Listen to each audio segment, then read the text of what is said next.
Oh, hey, just pulling up some weeds here in the yard. Some of those things are sticklers, too.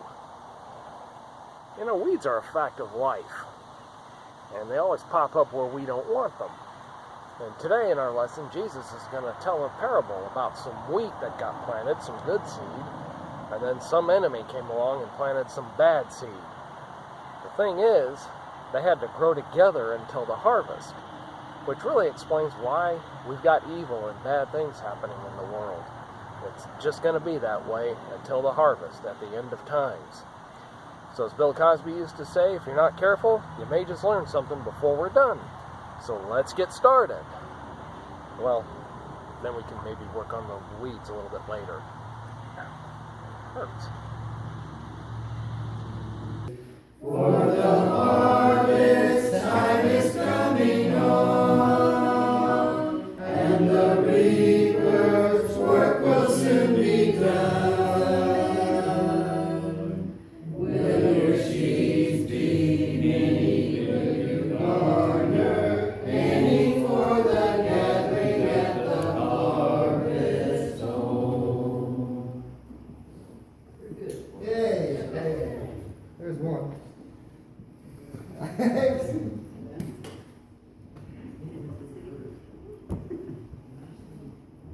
Well, glad to see everyone. I know some are traveling for the holidays, but we're thankful for the presence of everyone. And we started last week looking at some of the reasons why we have evil and suffering in the world. And primarily because of events that have been going on the last several months, the hurricanes that have hit, the shootings that we've had, that kind of thing. And so I thought it'd be a good time to go ahead and take a look at it, because this is one of the things that people are going to ask is why, if there's such a good and benevolent God, do we have evil and sin and suffering and that sort of thing. And last week we looked at, a lot of it comes down to our own free will.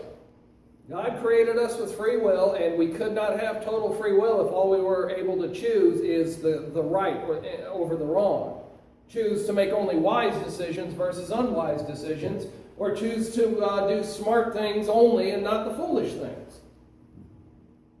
And today, we're going to look at this idea this week and next week. Next week, we're going to look at John chapter 9. But this week, I want us to look at, as Forrest said, the wheat and the weeds. And how we have to, or wheat and the tares, however you want to look at it, how we have to get along with them. Now, there was at one time a TV series, it's not on anymore, it was on the USA Network, called Weeds. And this had Mary Louise Parker playing a character whose husband died suddenly. And to make ends meet, she had to, or she didn't have to, but she chose to start dealing in marijuana, which of course led to a whole bunch of other things, among which her family had to move from the Los Angeles area down to San Diego, up to Seattle, and eventually ended up in Dearborn, Michigan. And then she ended up doing some time in the federal penitentiary at Danbury, Connecticut. Meanwhile, her son skipped off to Copenhagen, Denmark. And they went through a series of misadventures and things. And obviously, weed is a slang term for marijuana. It's a marijuana leaf up there if you've never seen one. And it also could kind of be terms for the characters themselves. After all, weeds are tough. They show up in places typically where we don't want them. And so in the series Weeds, the weeds are maybe the people, the characters. And I want us to think about that. Weeds show up just about everywhere. And in the Southeast, we know a thing or two about this one, Kudzu. Go along I-10, you see it. Louisiana, I think that's about all there is there sometimes whenever I go through there. And it's actually, I did a little reading on it to prepare for this. It's actually not as hard to kill off as we might think it is.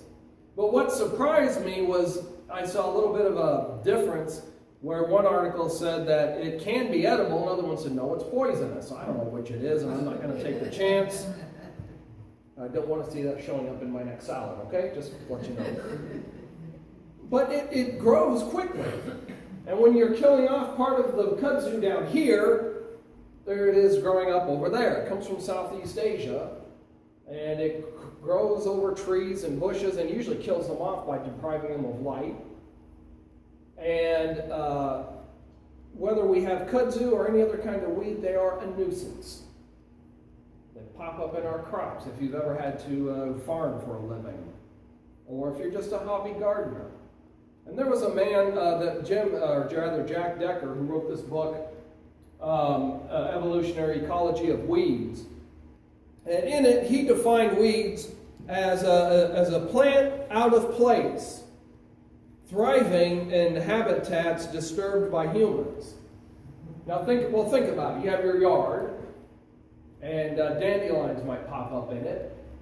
And how do dandelions get spread? Well, when they have that white cotton-like head on them, the kids pick them up and think it's so cool, and there it goes into the neighbor's yard, where it plants, and then the neighbor's kid picks it up and does the same thing. Even, believe it or not, this would be considered a weed. It's a corn stalk growing up in a soybean field. It doesn't belong there. And that's the basic definition of a weed. It's a plant that doesn't belong there. And probably what happened here was the year before they planted corn, and as they were tilling the soil, an ear of corn or maybe just a seedling got buried, and then they planted the soybeans and it grew up. But the farmer's going to go out there and rip that out because you don't want it interfering with your soybeans or whatever else you planted there. And so today I want us to look at the idea of weeds. So turn your Bibles to Matthew chapter 13.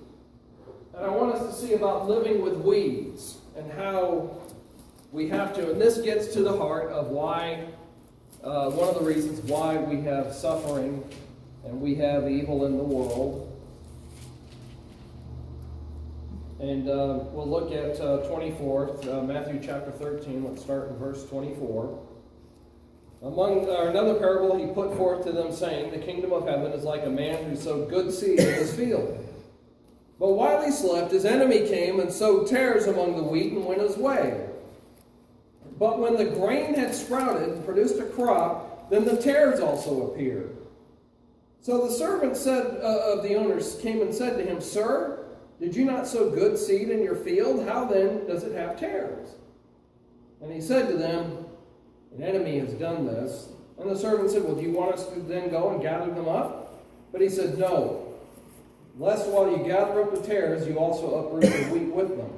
Let both grow together until the harvest, and at the time of the harvest, I will say to the reapers, first gather together the tares and bind them in bundles and burn them, but gather the wheat into my barn. And then later on, Jesus is going to explain this in a little more detail. We'll look at that. But what I want us to understand first is God had good intentions.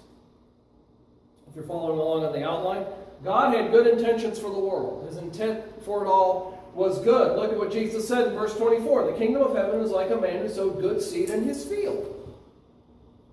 God had good intentions. The good seed in this case, when he goes on to say the one who sowed the good seed is the Son of Man, the field is the world, and the good seed stands for the sons of the kingdom. So what he does is goes along sowing. You read some of these old stories about sowers. You read about them in the Bible. You read about Johnny Appleseed. If anybody remembers him from your history class, they're just sowing seed. They're just putting them wherever they land. And the good seed in this case is the Christian. Now remember, later on, Jesus said the good seed is the Word of God. So they're both good seed. They're both what God intended to be planted in the world so that people would know God's will. That's why I don't understand agnostics. If there's a God, we can't know him. Well, think about that. If there is a God, don't you think he'd want us to know who he is? Or what he's all about and what he expects? That's why we have the Bible. That's why we have God planted seed in this great big field. The seed God planted was pure, good seed. He didn't plant anything that had any chemicals in it or other kinds of vegetation in it or contamination. It was good seed that he planted. But along come those tares. This might be what Jesus is referring to as something called a darnel, which looks very much like the wheat. Here's the wheat here, here's the tares, and at a distance, I looked at them from the back of the auditorium, at a distance they're hard to tell apart. And wheat is not the only plant that has a twin look-alike tare. Here's some rice, and here's the tares. Notice the similarities. If you don't know the difference, you might end up damaging the good plant. And so that's why wait until the end, when you can just take it all up and then we can separate them. Because this field is the world. And that's where God has sown his seed. The devil, though, comes with the bad seed. So see, the good guys, the Christians, the good people, we're going to have to just share this until the harvest with the bad seed. God's going to lead us to go so that we can hopefully be wheat to overcome all that. We'll look at that here in just a minute. And then the angels will come and do the harvest. They're going to be the reapers. They're going to be the ones who are going to pull it up and separate them. This is just like what Jesus told about the sheep and the goats. The goats are going to be on one side, the sheep on the other, and the sheep are going to be told, well done, good and faithful servant. The goats are going to be sent on their way into eternal fire. And this is the way Christianity, if you look in the book of Acts, has always been. The church was scattered. We're told in Acts chapter 8, after the murder of Stephen. We're told there that they were scattered. And those who had been scattered preached the word wherever they went. So it's gotten too dangerous for us here in Jerusalem. We can't stay here. So we're going to go ahead and I'm leaving here. I'm going to go down south. I got family down in Egypt. I'm going to go down there, and while I'm on my way, I'm going to tell people about the gospel. Remember, now we're transporting ourselves back to the first century here for this. Or I'm going to go up to Athens. And on the way, I'm sharing the gospel. This word for scattered is where we get our English word to disperse. And if you're dispersing a resource, you're putting a little here, a little there, a little over there. And so that's what they did. They went out and they preached wherever they went. And then that's not the only place we read about it. Look, here's two other passages. James chapter 1, a servant of God, of the Lord Jesus Christ, to the 12 tribes which are what? Scattered. Peter, an apostle of Jesus Christ, to the strangers, scattered, to Pontus, Galatia, and some other places. They were just like that dandelion. They picked it up. Just think of the persecution as, there it goes. There go all the Christians out, scattered everywhere, telling and preaching the gospel and teaching people as they went along.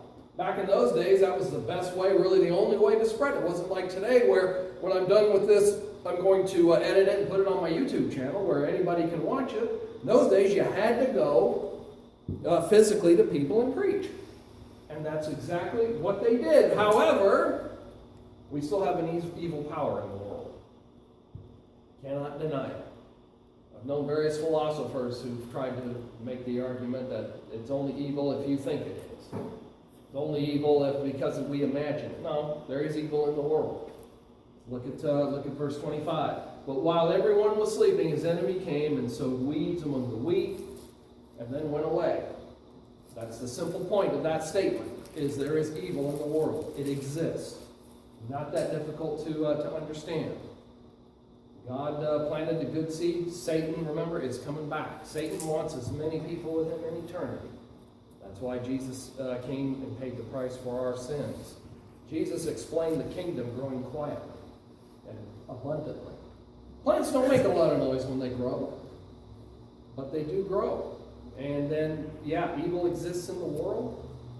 We know it's there. We know the tares are there, but we need to be the wheat and overcome them. Y'all seen this commercial? Allstate Insurance about mayhem being everywhere. I think he's a character actor. I'm not sure who he is, but he's in the commercials and he's the one that says, I'm mayhem. I'm the deer by the side of the road waiting to jump out in front of your car. Okay? Or I am the piece of scrap metal that flies off the truck in front of you and hits your car. I'm the child's toy or the garden tool that's lying on your walkway as someone walks up to the house and trips over it. That's what mayhem is. And Satan is doing his best to sow mayhem. Done a pretty good job of it when you look at it. But look at verses 38 and 39 as Jesus explains the parable.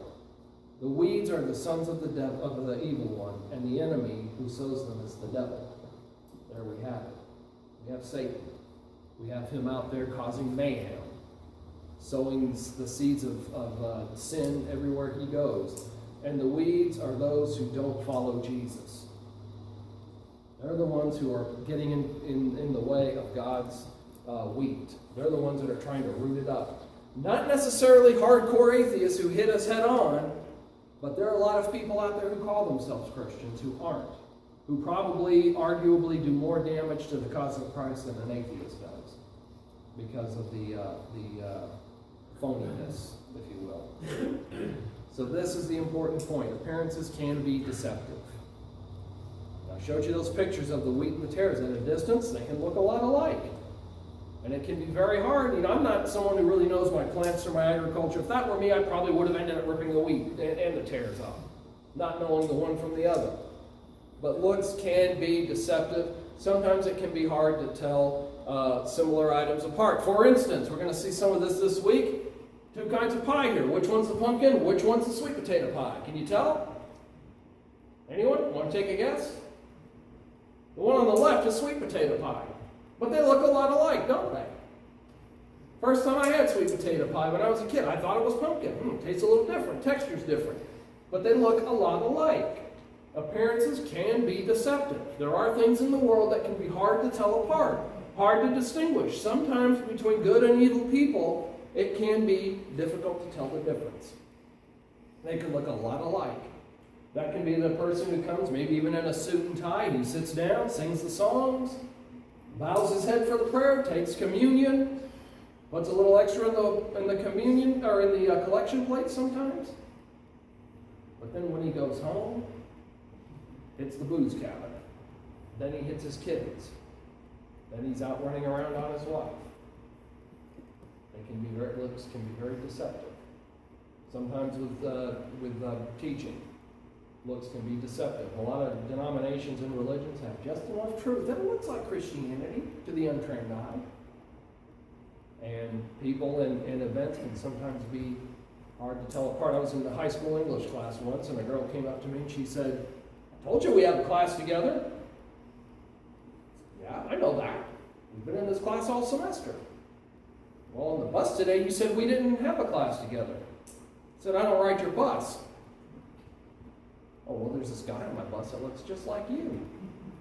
And I asked her where she lived and got an idea. I said, "I can tell you exactly who that is. His name's Mark." I said, "Everybody thinks we're brothers." We looked a lot alike. I was a little bit taller, a little bit heavier.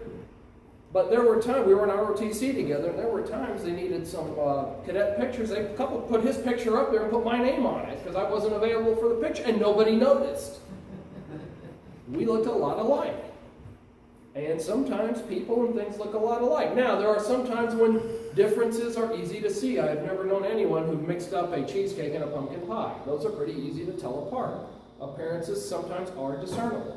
Sometimes you can tell the good from the evil. You can tell the Christian doctrine from the non-Christian doctrine. But there are times we do need to be careful in the world when we're trying to make that kind of a call. Sometimes appearances are going to be discernible. Now notice the parable. We've got two sowers. We've got God and the devil. Both of them sowed their seed. Both of them have their agents, if you will, their angels out there. Both of them are sowing the seed, the good and the evil. God has sowed the good seed, the perfect seed. Satan comes along and plants his weeds. That gets in our way. Then there's two kinds of people. You got Christians and non-Christians. That's basically what it's going to come down to, the saved and the unsaved. Those going to heaven, those going to hell.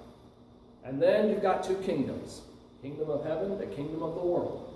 Kingdom of light, kingdom of darkness. Notice you've got two of everything. Two sowers, two seeds, two kingdoms.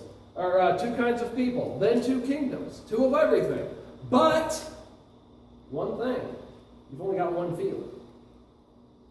They grow together. That field of wheat the farmer has out, it's going to have weeds. Your garden is going to have weeds. My garden, more weeds than anything else. Lawns, they're going to show up in the lawns.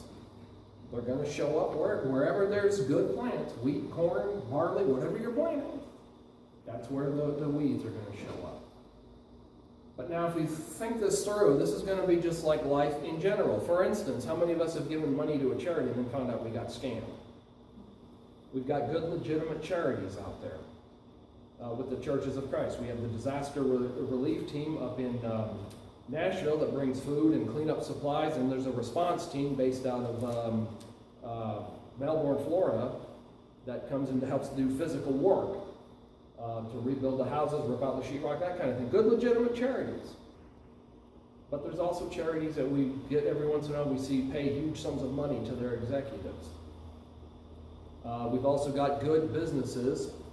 The Lifeway Christian Bookstore, owned by the Southern Baptist Convention, sells a lot of Bible materials.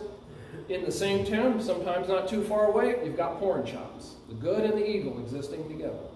You've got maybe the good mechanic over here who does a good job, fair price, stands behind his work, the one over here that just gets it done out of the shop, doesn't care, rips people off. So it's not just in the church or just among humans religiously that we have good and evil. We've got it all over. All over, we're going to have that kind of an issue. Look at verses 27 and 28. God's seed and the devil's weeds grow together. And yes, it will be hard at times to tell them apart. But there does come a day. This is what Jesus wants us to understand. There comes a time when the wheat and the weeds are separated. That's the harvest.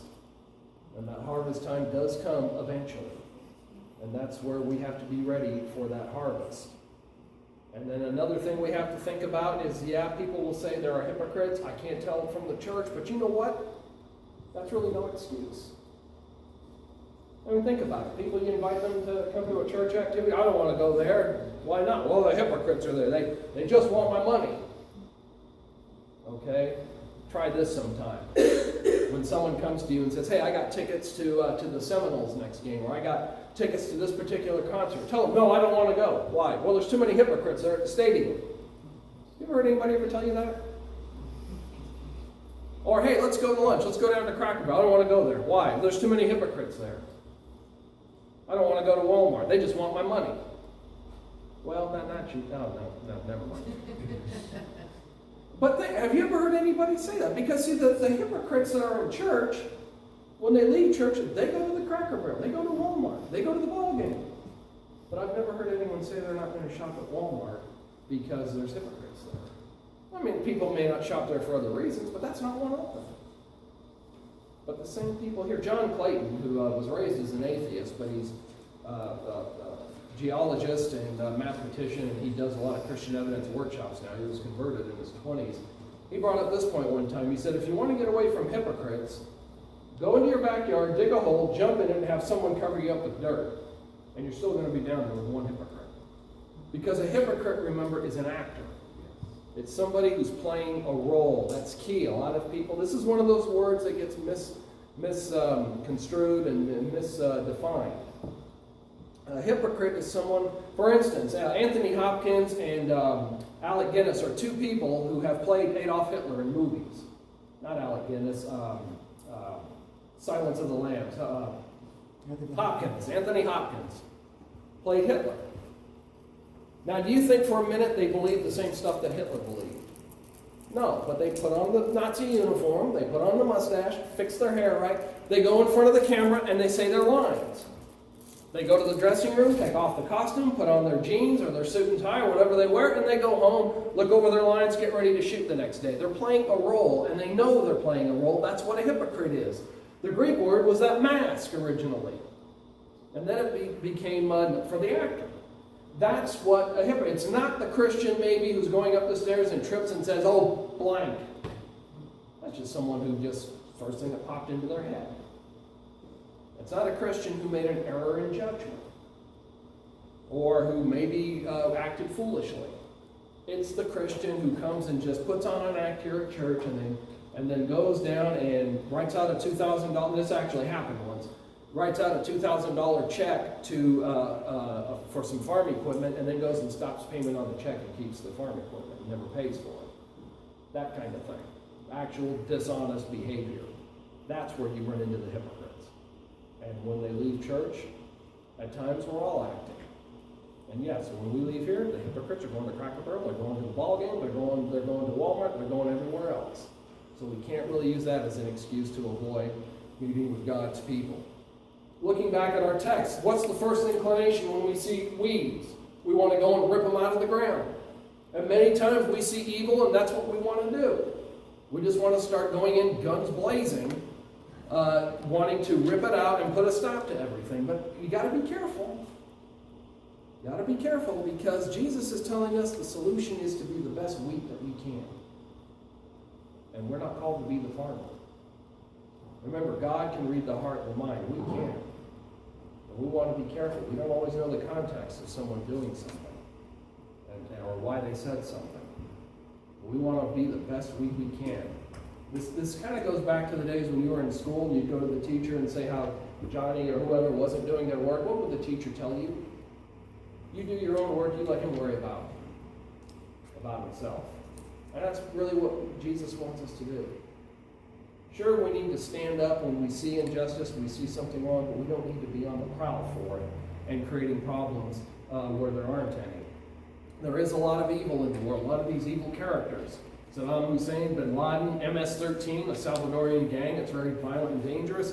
John Gotti. Well, a lot of evil people out there. And a lot of them try to mask their evil deeds behind legitimate businesses and other things. But we need to be the best that we can. We can be like the drunk who got on the bus and sat down next to a woman with her Bible, and she looks at him and says, "Hey, Buster, you know where you're going? You're going straight to hell." And he got up and said, "Driver, stop the bus. I need to get off. I'm on the wrong bus." You want to be careful with those things. And then finally, discretion lets good wheat and evil weeds coexist until harvest. And that's what Jesus is telling us. We're going to have to coexist in this world with the evil, the bad, the foolish, the unwise, the enemy who sowed the seed. We're dropping down to verse 39 now. Who sowed them as the devil. The harvest is at the end of the age. The reapers are the angels. Therefore, as the tares are gathered and burned in the fire, so it will be at the end of the age. The Son of Man will send out his angels, and they will gather out of his kingdom all things that offend, and those who practice lawlessness, and will cast them into the furnace of fire. There will be wailing and gnashing of teeth.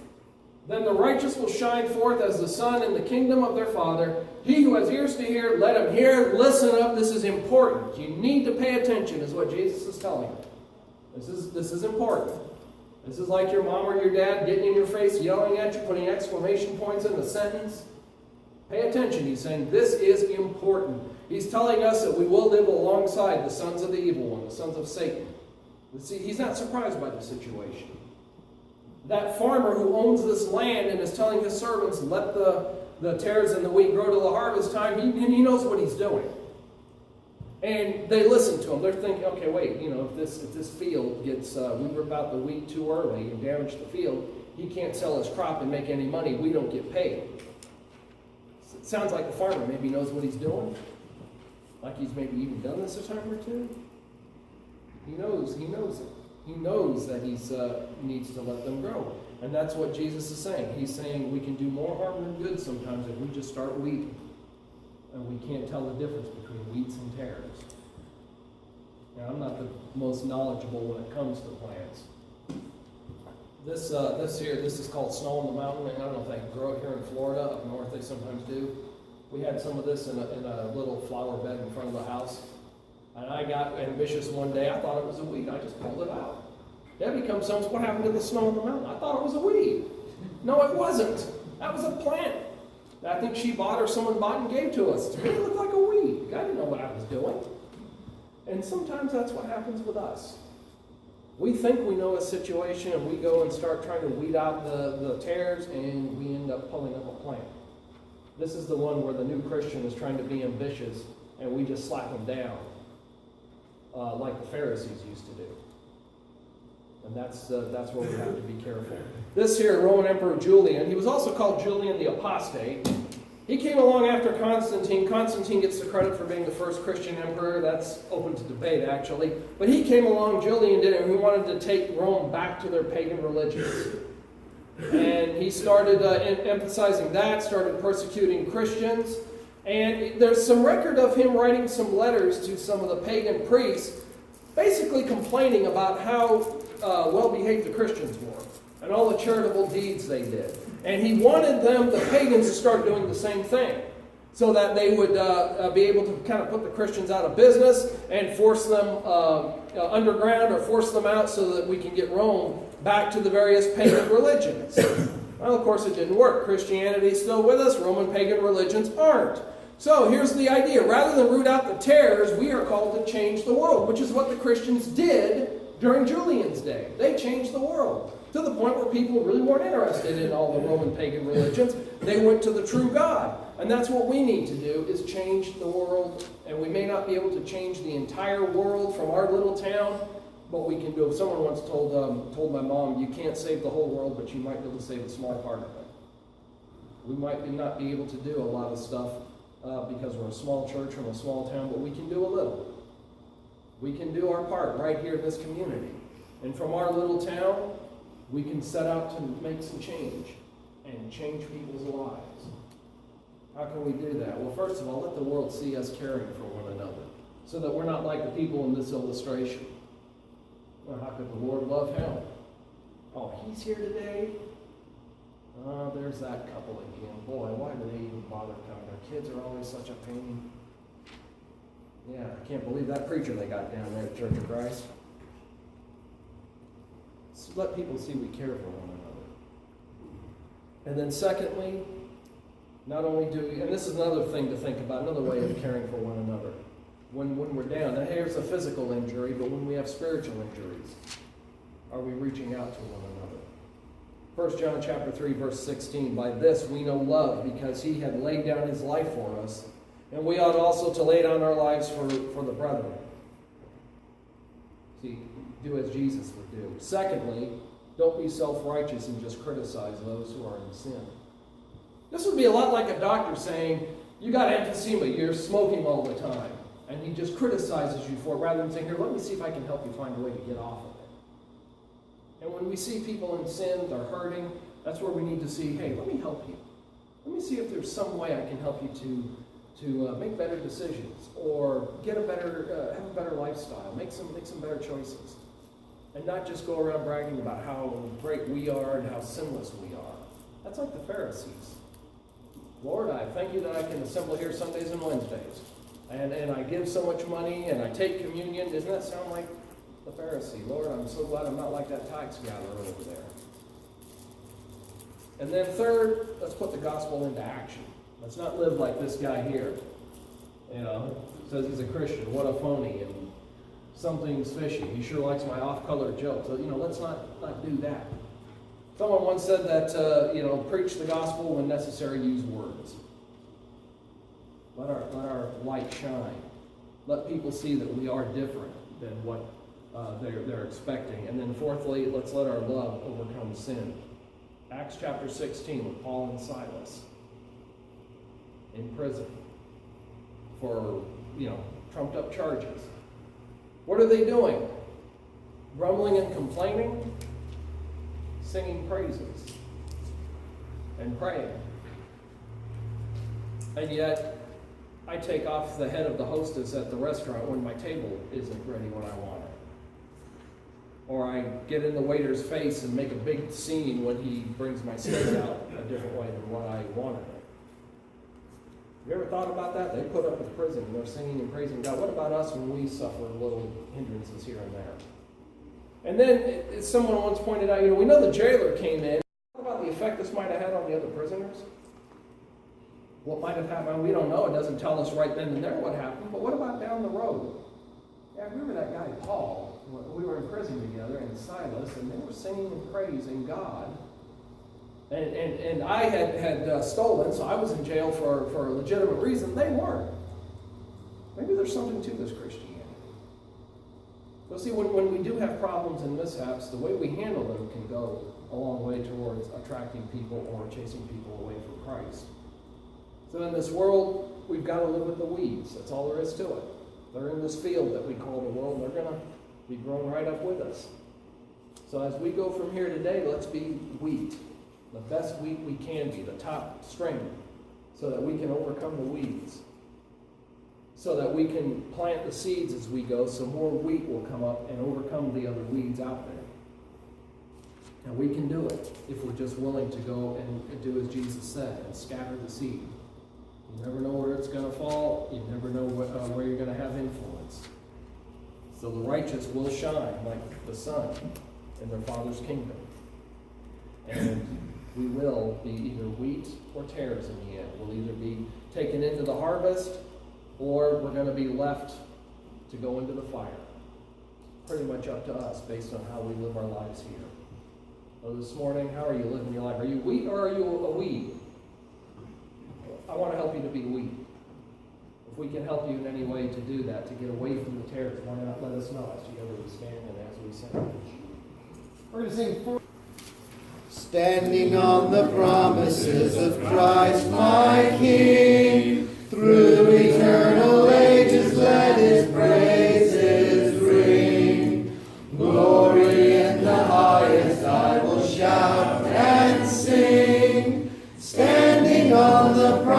promises of God. Standing, standing, standing on the promises of God, my Savior. Standing, standing, I'm standing on the promises of God. Thank you very much once again.